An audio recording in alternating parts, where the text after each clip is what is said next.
Today, we're going to tell you how to help your children to be more socially agile, more resilient, have higher self-esteem, be better problem solvers, in fact, be generally better all-round kids by doing one simple thing. It's a very special Doctor's Desk episode of the Happy Families podcast, Real Parenting Solutions Every Day, on Australia's most downloaded parenting podcast. We are Justin and Kylie Coulson.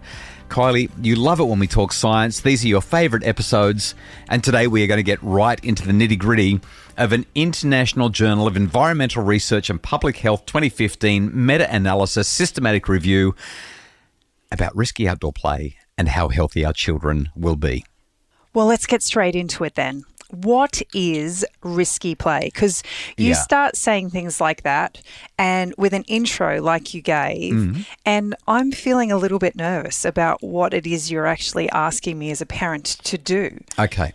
Am I supposed to hand my 3-year-old a box of matches and leave her to figure out what happens when we strike a match? Am I supposed to give my 5-year-old a sharp knife and tell them to go cut their own apple? Like, what is it you're asking me to do? All right, let's leave my kid in the park at 7 and tell them to find their way home? Well, Lenore Skenazy did it with her 9-year-old on the subway in New York City. Let's distinguish between risky play and genuinely hazardous or dangerous activity. Okay, so the researchers who wrote this paper have done exactly that, which is why I've suggested we start there.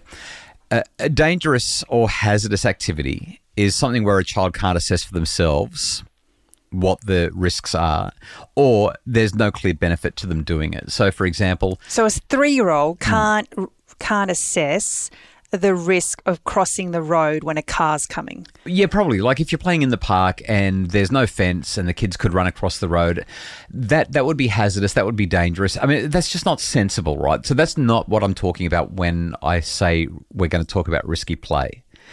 Risky play... But what about my 18-month-old who wants to climb the stairs?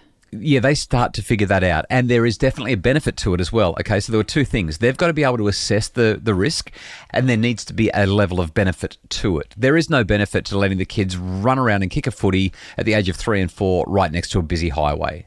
Okay, find somewhere away from the road. That's an unnecessary, in fact, it's a negligent level of risk. But your child learning to navigate stairs from that 18 to 24 month age range, that's completely reasonable, totally normal. In fact, I'd say maybe even a little bit younger, that depth perception comes in and there is an element of risk, but it's developmentally appropriate and there's a benefit to them experiencing the risk because they learn how to navigate their environment more effectively, okay? Risky play in our context today means that the child can identify that there is a risk or there is a challenge or there is something hazardous and they've got the cognitive capacity to decide on their course of action. All right? They're the two things that are critical here. So you asked about matches before. I would say that a 3-year-old probably doesn't really have the cognitive capacity to fully understand and comprehend what might happen if they're able to light that match in the first place. They could burn the house down. They could set the forest on fire. That would be hazardous. But a 7-year-old, they can. And I would say absolutely let your 7-year-old play with matches. Doesn't mean that they're going to do it completely unsupervised. There needs to be an appropriate level of monitoring, but you can step away and let them have that fun. Some other examples, maybe using a knife to cut the orange or the apple or the chicken for dinner, that kind of thing. I should note here, using a blunt knife is far more dangerous than using a very sharp knife. So with a really sharp knife, yes, if it cuts you, it's going to do some serious damage. But the reality is sharp knives don't tend to cut people. They just cut the thing they're supposed to be cutting. Whereas with a blunt knife, you have to push harder. It takes a lot more force. It doesn't grip as well. And so the knife might slip off. And that's when you're much more likely to get cut or accidentally stab yourself or somebody else with a blunt knife. So sharp knives are safer than blunt knives. Isn't that interesting? Interesting. I love that. Other examples of risky play, Kylie. Playing with dangerous tools. Hammering, nailing, getting the saw out and chopping the tree down because Dad can't climb up high enough in the tree, so he sends the 9-year-old up to do it instead. You're not laughing at that. That was meant to be a really funny joke. Well, after you fell off the roof, I'm not so sure. Yeah, okay, fair enough. But, well, things with height, things with speed, things where you could slap it if you fall over, they're the kinds of things that we're talking about with risky play. So our children who enjoy climbing on top of the roof at night to watch the stars. Yes, great. Let me tell you why. This is a study. So the overall... Or a 4-year-old who decided she wanted to walk to her friend's house that was 8 kilometres away. That was not okay. And we're so glad that the policeman who picked her up on the street that day was one of our friends.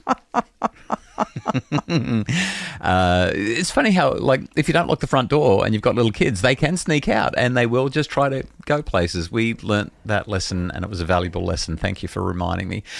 This is a synthesis of a whole lot of studies. So I'm going to share one study that they refer to. In this study, children in an experimental group that were exposed to a 14-week risky play intervention. That is, they were encouraged to do rough and tumble play or play with dangerous elements or tools or speed or heights or even be in a situation where they could disappear from the supervision of adults or get lost. Kids who... So I should be applauded for my 4-year-old going for Kids, well, she's always been pretty resilient and a good problem solver. Kids who were involved in a 14-week, I can't even speak now, in a 14-week risky play intervention improved their risk detection, improved their competence, they increased their self-esteem, and they decreased their conflict sensitivity relative to their pre-intervention performance, as well as when they were compared to a control group that didn't do the risky play intervention at all. What this essentially says, and there's another study, a cross-sectional study compared children with and without ready access to unsupervised outdoor play opportunities and found more developed motor skills, improved social behaviour, greater independence, and a better capacity for conflict resolution for the kids that were doing the risky play. Overall, we end up with more self-esteem. Kids just do better when their parents let them do things that are dangerous and, as I've been saying on the podcast all year, could potentially land them in hospital if things go wrong. I remember in one of the opening scenes of Parental Guidance, one of the parents walked outside to offer their children some afternoon tea. Yeah. And here is her son. He has literally scaled the streetlight outside their house. Right. He was at the very top. And she just looked up and she said, "Did you want guacamole for afternoon tea?" Yeah. He said, "Yeah, sure, Mum."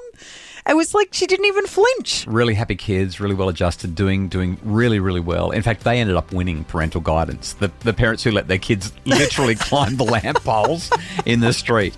After the break, we're going to share more about what this risky play looks like and some studies that can help you feel better about letting the kids go a little crazy.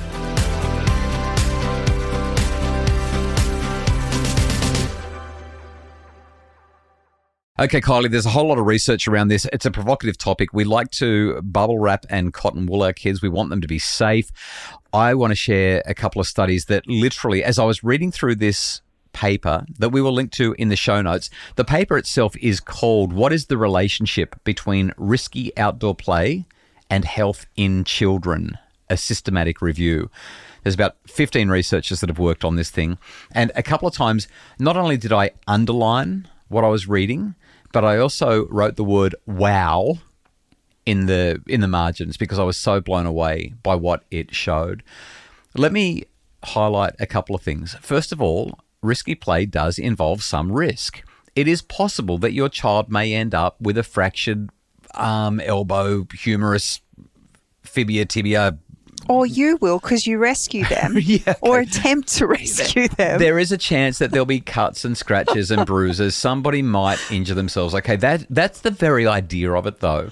But when did injuring yourself become such a big deal? I mean, when we were kids, it was so exciting to walk in and see that somebody had a cast on their arm. It was like, wow, what did you do? Like the superhero in the classroom. Everybody wanted to know you. One of our daughters has fallen off, let's call it monkey bars. It was a rail that she was swinging on, like a monkey bar. She broke her arm. Same daughter, a few years later, on a trapeze when we were on a holiday in Bali and fractured her arm there as well. Oh, the story's way better than that. Yeah, well, I'm mindful of time, but why don't you fill us in? She was trying to do the Greatest Showman trapeze act where you pass, like you go from your trapeze and you get caught by someone else. Yeah, so you're upside down and you put your arms out and you flip off yours and jump into the arms of somebody else on the other trapeze. Well, the other one just happened to be some muscular, very, very attractive young man that she was so excited he was going to catch her.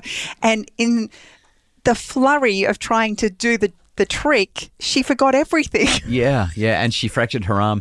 Worst thing is we didn't know it was broken, and she got up there and tried it again, and fortunately she didn't make the catch again, but I mean, it could have been terrible. And then we flew home that night, not knowing that she had a broken arm, and the following week she played netball, not knowing she had a broken arm, and after the netball game she was like, my arm really hurts.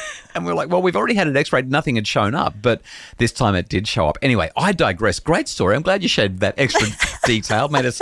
Gosh, we've got a child who's walked away down the street at 4, and now we've got a child who's flown home from Bali with a broken arm, and we didn't know for a week. You're making us look really bad. I want to share a couple of wow moments from this particular paper, because this is a doctor's desk episode and we do have to talk about the science. Okay, Kylie, so here's what we know. Kids spend less time outdoors and less time in unstructured play, and they have more time in adult structured activities now than they ever have in history, because parents are keeping their kids inside and keeping an eye on them. And what that's led to is that access to risky outdoor play has diminished, and as a result, kids are less interested in playing at playgrounds, less interested in playing outside, and more oriented towards just playing it safe and staying near their parents. This is working against what's in the best interests of kids, but it works really well for parents, right? Because we feel safe. They're right here beside us. We can see what they're doing. They're on the carpet in the living room, and the screen is keeping them quiet. Yeah, but we're also more exhausted than we've ever been, because we feel like we have to take care of our kids 24/7. We have to be in their space. That we don't have the cognitive, psychological space that we once had, because our children are always there. We're not allowing them to be their own person and to experience life in a way that helps them to grow and problem solve on their own. Yeah, it's interesting. It's like there's two things both working against kids being outdoors, and maybe more. Like you said, we're so busy, but we're also really worried about them. And then there's just the fact that inside is so convenient and it's so enticing. So enticing. I think that it imitates what the real world provides.